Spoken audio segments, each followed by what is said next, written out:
عشقای داداش به چنل خودتون خوش اومدید. میگن که KMC شادو قرار رقیب پژو 207 بشه و یک تازی این ماشین توی بازار رو خاتمه بده. بریم توی این ویدیو ببینیم چقدر از این دروغا راسته.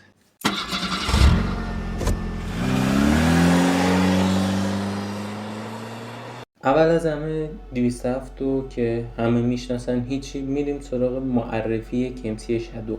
شادو دومین خودروی ملی KMC به حساب میاد. خودرو اول KMC میشد همون KMC ایگل که J4 داخلی سازی شده بود که قبلا ویدیوی معرفی گذاشتیم، میتونید برید ببینید. KMC شادو همون نسخه هاچبک ایگل، ملی تر از ایگل محسوب میشه.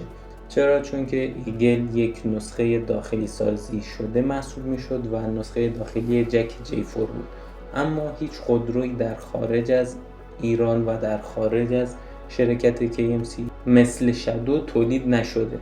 جعبه دنده و پیشرانه KMC شادو با ایگل هیچ تفاوتی نداره، اما به لحاظ ابعاد و سایز و سگمنت بندی تفاوت‌هایی رو با J4 داره، ولی با همه این تفاوت‌ها باز هم میتونیم این ماشین رو نسخه هاچبک ایگل یا همون جک J4 بدونیم. KMC شادو قراره توی یک بازه قیمتی نزدیک به 207 عرضه بشه و این دوتا خودرو همه جوره چه از لحاظ قیمتی و چه از لحاظ کلاس بندی با هم یکی هن و دو پادشاه در یک اقلیم نگنجد و با هم مشکل دارن. توی این ویدیو این دوتا رو با هم مقایسه میکنیم و قراره بفهمیم که هیچ کدومشون به درد نمیخوره.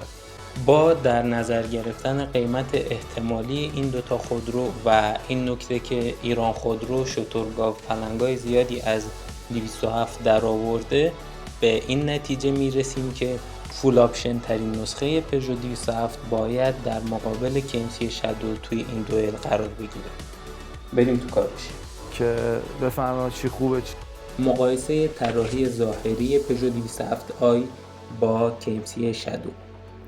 طراحی بیرونی پژو 207 طراحی هماهنگ اما قدیمی ولی هنوز جذاب و به طور کلی فرمی جمع و جور و بازارپسند داره، ولی این طراحی یکمی، اگه نگیم خیلی، یکم تکراریه.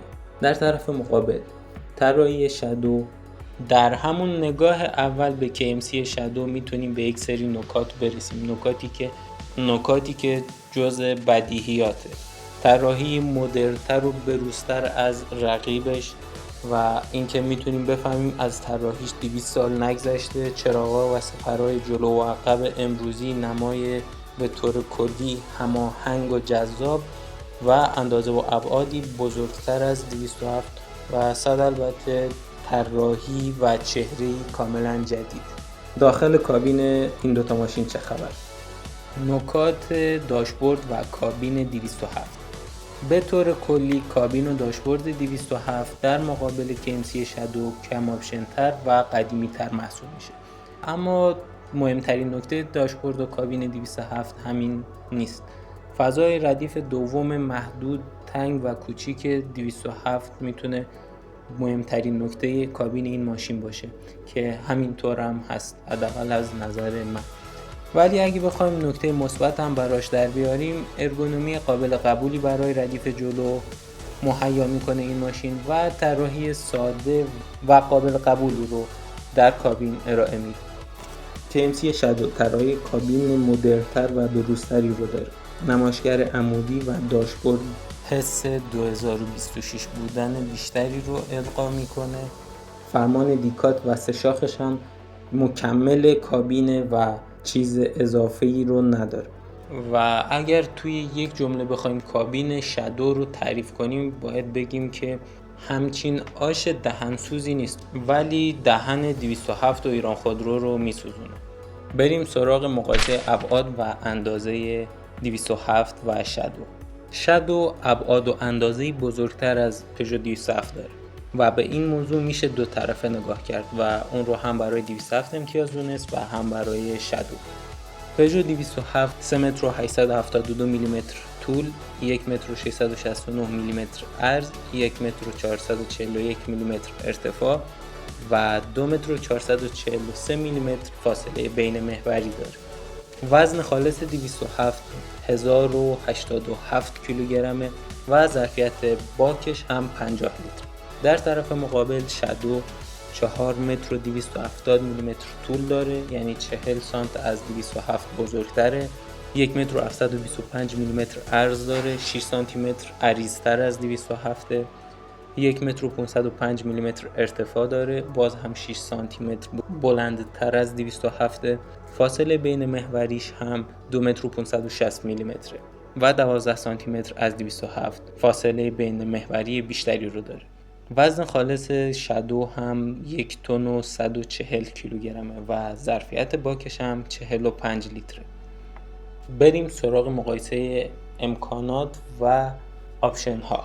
قبل از اینکه بهتون بگم شادو امکانات بیشتری رو داره و آپشن های کاملتر و مدرن تری رو نسبت به رقیبش ارائه میده، این نکته رو بهتون یادآور میشم که لایک شما میتونه باعث بشه که بعد از ساخت 350 خوردی ویدیو از این کار منصرف نشم و دیدید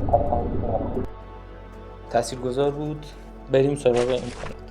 از جمله امکانات پژو 207 میشه به سقف شیشه‌ای، تهویه اتوماتیک، سیستم مولتی مدیا و بلوتوث، دوربین و سنسور دنده عقب، کروز کنترل، فرمان برقی، شیشه ها و آینه های برقی، کنترل پایداری، EBD و ABS به همراه 2 تا ایربگ برای سرنشینای جلو اشاره کرد. KMC چی میگه؟ از جمله امکانات KMC هم میشه به استارت دکمه‌ای یا همون کیلس استارتر و ورود بدون کلید، شارژر وایرلس، گوشیم هم شارژ نداره. این چی بود؟ وایرلس و مانیتور بزرگتر نسبت به 207، کلاستر دیجیتال و مد رانندگی متفاوت، صندلی برقی جلو و گرم کن، ترمز پارک برقی، اوتو هولد، سانروف، کروز کنترل، دوربین و سنسور عقب، کنترل پایداری، TPMS و ایزوفیکس اشاره کرد.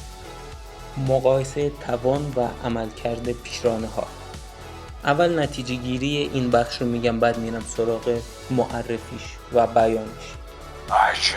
در بخش فنی و پیشرانه، پژو 207 با موتور و گیربکس بزرگتری که داره عملکرد بهتری رو ارائه میده، اما در طرف مقابل هم شادو با مصرف سوخت کمتر و ساختار ساده تری رو که داره میتونه نکته مثبتی برای این ماشین در نظر گرفته بشه. پژو 207 با TU5 پلاس عرضه میشه که یک موتور 4 سیلندره به حجم 1.6 لیتر که میتونه 113 اسب بخار قدرت و 144 نیوتن متر گشتاور رو تولید کنه. این توان گشتاور توسط یک گیربکس اتوماتیک 6 سرعته به دیفرانسیل جلوی این ماشین منتقل میشه و مصرف ترکیبی پژو 207 به ازای هر 100 کیلومتر 7.2 لیتر و نهایت سرعتش هم میگن که 190 کیلومتر بر ساعت. نمیخوام بگم در طرف مقابل، اما در اون سمت KMC شادو یک موتور 4 سیلندر داره به حجم 1.5 لیتر که میتونه 105 اسب بخار قدرت، 8 تا کمتر از 207، 137 نیوتن متر گشتاور، 7 تا کمتر از 207.